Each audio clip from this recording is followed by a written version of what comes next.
वो देश उतना ही आगे बढ़ा है। ये साइंस, टेक्नोलॉजी और इंडस्ट्री का वैल्यू क्रिएशन साइकिल है। साइंस से कोई आविष्कार होता है तो उसी के प्रकाश में टेक्नोलॉजी विकसित होती है और टेक्नोलॉजी से इंडस्ट्री खड़ी होती है, नए उत्पाद तैयार होते हैं, नए आइटम निकलते थे, प्रोडक्ट निकलते हैं। इंडस्ट्री फिर नए रिसर्च के लिए साइंस में इन्वेस्ट करती है और ये साइकिल नई संभावनाओं की दिशा में आगे बढ़ती जाती है। सीएसआईआर एनपीएल ने भारत के इस वैल्यू साइकिल को आगे बढ़ाने में अहम भूमिका निभाई है।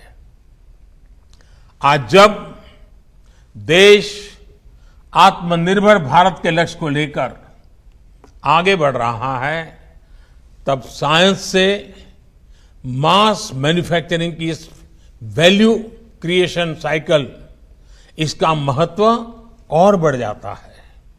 इसलिए सीएसआईआर को इसमें बड़ा रोल निभाना होगा।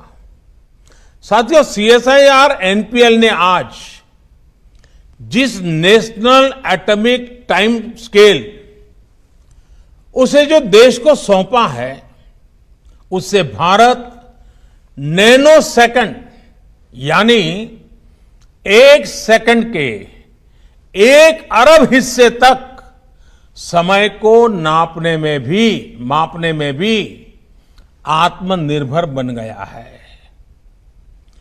2.8 नैनो सेकंड इसका ये एक्यूरेसी लेवल हासिल करना अपने आप में बहुत बड़ा सामर्थ्य है।